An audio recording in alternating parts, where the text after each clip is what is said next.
सबसे पहले तो आप सभी लोगों को जय माता की। दोस्तों, ये मेरा फर्स्ट ब्लॉग है और मैंने सोचा है कि मैं आप लोगों के साथ अपनी डेली का जो मैं करती हूँ मतलब घर में जो काम करती हूँ, जैसे बच्चों के साथ रहती हूँ, सिलाई वगैरह करती हूँ, जो भी मेरी डेली का काम होता है मैं आप लोगों के साथ शेयर करना चाहती हूँ। तो मैंने सोचा कि मैं भी ब्लॉगिंग करती हूँ और मेरा फर्स्ट ब्लॉग है और मैं आप लोगों के साथ शेयर करना चाहती हूँ। तो अगर आप लोगों को मेरा ये छोटा सा ब्लॉग पसंद आए तो प्लीज़ लाइक ज़रूर करिएगा। सबसे पहले तो मैंने यहाँ किया था कन्या पूजन। मैंने तो नहीं किया था बट मेरे हस्बैंड ने सब कुछ किया था और उन्होंने इस तरह से कन्याओं के पैर वगैरह सब धुले हुए थे। तो मैं छोटी सी एक क्लिप आप लोगों के साथ उसकी शेयर कर रही हूँ।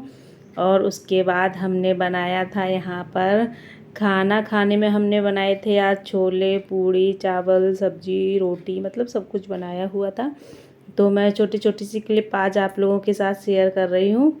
यहाँ पे मैं छोले बना रही हूँ, उसकी सब्ज़ी इंडक्शन पर, ठीक है। और ये है हमारा किचन, छोटू सा तो नहीं है, बहुत ही बड़ा है, मतलब ठीक है, मीडियम साइज़ का, ना ज़्यादा बड़ा है ना ही ज़्यादा छोटा है, अच्छा है किचन मेरा, ठीक है। तो यहाँ पे हम बना रहे थे छोले की सब्ज़ी और उसके बाद फिर हमने बनाए थे साथ में छोले के चावल। तो यहाँ मैंने कुकर में चावल भी चढ़ा दिए, छोले हमारे बन चुके थे। उसके बाद हमने चावल बना दिए थे, चावल में भी सीटी आ चुकी थी और हमारी ये परफेक्ट छोले की सब्ज़ी धनिया हमने डाल दिया था, बन कर के हो गई थी तैयार।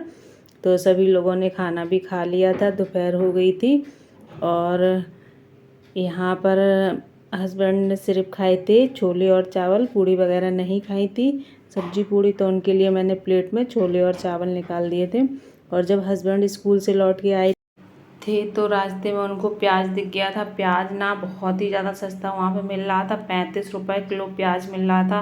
और अगर हम अपने यहाँ लोकल मार्केट में प्याज खरीदते हैं तो यही प्याज 60 रुपये 70 रुपये में हमें मिलता है पर केजी, और वहाँ 35 रुपये पर केजी मिल रहा था। तो उनका फ़ोन आया था तो मैंने कहा 4-5 किलो ले लो, बट वो लोग 2 किलो से ज़्यादा नहीं दे रहे थे। ज़्यादा कहने पर फिर उन लोगों ने 3 किलो दे दिया था क्योंकि उनके पास चेंज नहीं थे। तो हस्बैंड 3 किलो प्याज लाए थे, बहुत ही अच्छा प्याज था। सब लोगों ने खाना वाना खा लिया था। उसके बाद फिर अब मेरी सिलाई अधूरी पड़ी हुई थी। कल मैंने आधा ब्लाउज बना लिया था, आधा पड़ा हुआ था, तो फिर मैंने उसको कंटिन्यू किया। जहाँ पे मैं सिलाई कर रही हूँ वहीं चेयर डाल के बेटे को बिठा लिया था। हमने कहा हम सिलाई कर रहे हैं, आप यहीं पे पढ़ाई करते रहो।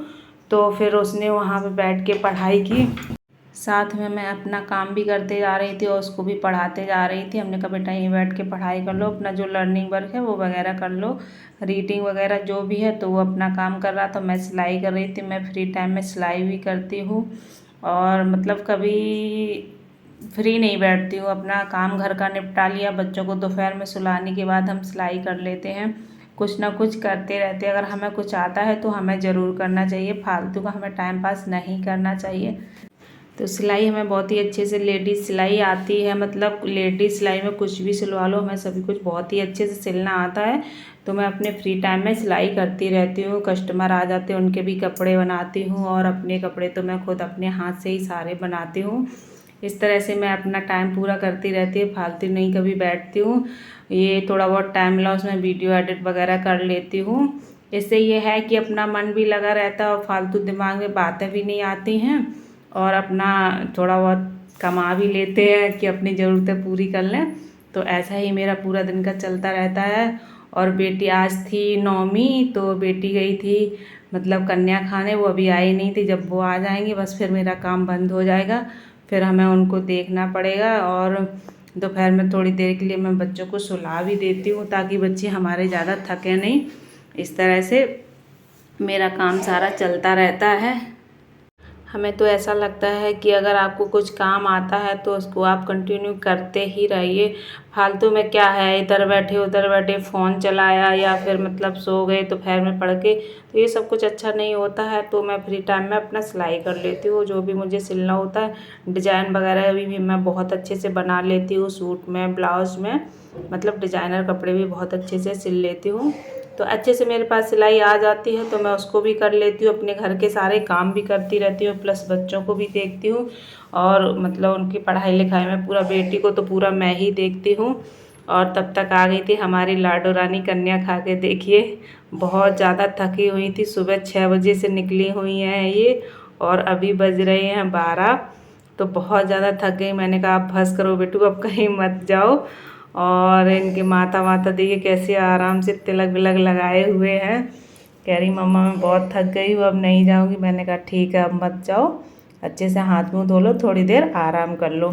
तो आप लोगों को मेरा ये छोटा सा ब्लॉग कैसा लगा प्लीज़ कमेंट करके हमें ज़रूर बताइएगा और ज़्यादा से ज़्यादा हमें सपोर्ट करिएगा ताकि मैं डेली आप लोगों के लिए ऐसे ही ब्लॉग लाती रहूं। और लाइक शेयर एंड सब्सक्राइब ज़रूर करिएगा प्लीज़।